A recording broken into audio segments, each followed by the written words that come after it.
Hello, Oscar. Welcome to another edition of the Offload. A finals edition. It is a double finals edition. but not the final edition. No, an almost final. See what I did there? Let's jump straight into it. There's only 4 games of footy this weekend. 2 girls, 2 guys. Yep. Let's start with the NRLW. Sunday, 2 o'clock, the Brisbane Broncos ladies and the Cronulla Sharks. Yep. Bronx are $1.40, Cronulla $3. Rightly so, I think. What's revenue tractor there, mate? Yeah, the Broncos were my tip earlier in the year. Their forward rotation stacked. They roll downfield really easily, even over the last few weeks when they've conceded slow starts and been first to concede points. They soak up pressure really well. Ali Brigginshaw makes smart decisions on fifth tackle with her kicking game. And then they just, like I said, they roll downfield very easily, productive outside backs and a strong forward rotation. They have made a habit this season of scoring late in the halves, either just before halftime or just before full time. And often, it's particularly over the last few weeks, it's come when they're behind on the scoreboard and they need points. So I've been really happy with how the Broncos have been able to respond under pressure and take limited opportunities. Key to that, it's been the variety they threaten with. Mele Hufanga, who we talk about every week. Beast. Her and Julia Robinson and Gail Broughton on the left edge. And then Bronx on the right, Brigginshaw, Shanae Sazolko got a double last week. And Hayley Maddock, who's the leading try assister in the NRLW. They've just too much threats across the park. So, yeah, I really like Broncos. Melee to score, and then Lauren Dam on the right wing as well. I think it's good value there. You still with them to win the whole damn thing? Pretty confident, yeah. I think they're into about $2.50 in the futures markets now. They kicked off at $4.75, so very happy if you followed on that early season tip. Very nice. And then just after that game, 4:15 p.m, the Chookies are playing the Knights. They are. And you disagree with the bookies here, don't you? Come back to bite me. The Roosters are $1.58, Newcastle $2.40, but I'm with the Knights. You're looking Newey's way. Big time, yeah. Pitch it to me. I think the market, is overreacting to the Roosters putting on cricket scores over the last few weeks. They've versed some really poor defensive teams, and they've been able to just bully their opposition in yardage, set up camp in good ball, and then they just keep crashing over. Amber Hall, Atessa Pule, Olivia Koenig have all scored in back-to-back weeks recently. The Knights aren't going to let Easts roll downfield that easily on Sunday. They've got one of the most productive outside backlines in the competition, still a really strong forward rotation, and then they finish their sets smartly through Jessie Southwell and Georgia Roach. But for Newcastle, it's all about Tamika Upton, even if you don't best player in the world, surely. The NRLW. Tamika Upton in the women's game right now is a bit like how I imagine Nathan Cleary would be if he actually did go to the Super League at the moment. She has averaged 3 try involvements per game this season, which is ridiculous. Either scoring and setting up 2 or crossing for a double herself.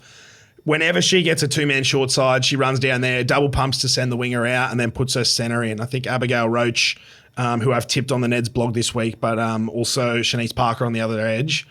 Yeah, it's Newcastle or no one for me in this one. So you've got a Broncos-Newcastle grand final. Yep. Multi that up, that's $3.36 just quietly. Now, I'm reminded constantly in the comments that I'm just a filthy casual when it comes to my rugby league knowledge. Yeah, they really like us in the comments. Oh, they absolutely get stuck in. Fair enough, it's engagement, so makes us look better.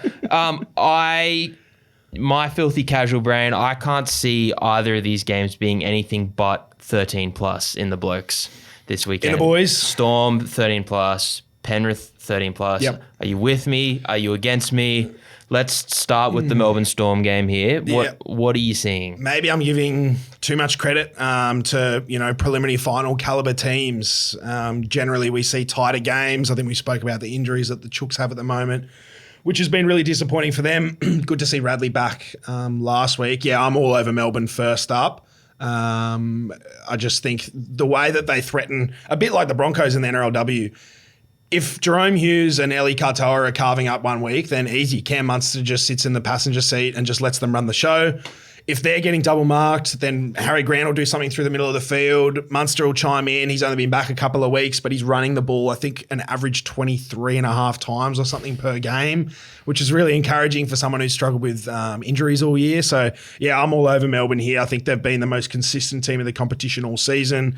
They can soak up pressure and absorb. They stay in the grind really well, a bit like what Manly did to start the game last week, but we just knew they couldn't go with the Chooks for the 80 minutes. I think that's where Melbourne can be different here. The line's gone up a point since we started recording. It was 9.5 this morning. It's out to 10.5 now. So Are you sticking with me, Melbourne 13 plus, or are you going to just take that line? Jeez. It's only, 2 points? Only a couple of points. But yeah.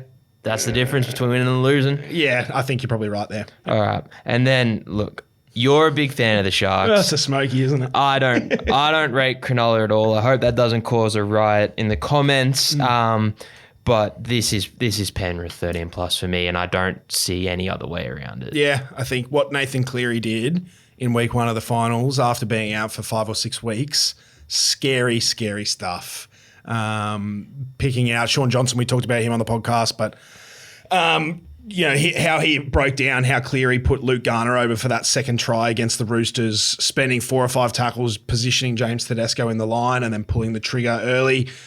No other player in the competition manages or controls a game like Cleary does. So, yeah, I mean, everything that I know about rugby league tells me that the Panthers win this one easy, but it's our job to find a bit of value here as well, or at least steer the punters towards it. I think there's a world that Cronulla can cause the upset of the century maybe here. In order for them to do it, I think they need a couple of things to go right. Their outside backs need to continue being super productive. Mulatalo, Katoa, Ito, and Ramian all had 20-plus carries last week. So if you want to beat Penrith, you need those guys carrying you out of yardage cleanly so that your forwards don't have to do a lot of shit work working out of your own end. And then their offloads, 18 offloads against the Cowboys. When the Sharks are rolling through the middle and generating second phase play, they're really hard to contain. And that helps to disrupt what is the best defensive system in the competition. That's why the Eels have had a really good track record against Penrith over the last few years when they generate second phase play and offload. So, yeah, should be Penrith, but I think there's a world where the Sharks can play to their strengths and maybe sneak home with an upset here. Fair enough. The Penrith are $2.05 for 13 plus. Melbourne Storm are $2.10 for 13 plus. Surely the shortest price for a blowout in finals history. You multi that up, you're getting $4.30. I'm probably going to have a crack at that. Look, let's wait and see. We could be wrong. It could be 2 classic. It's going to be entertaining. Close arm wrestles. Yeah. We'll find out. See you next week, mate.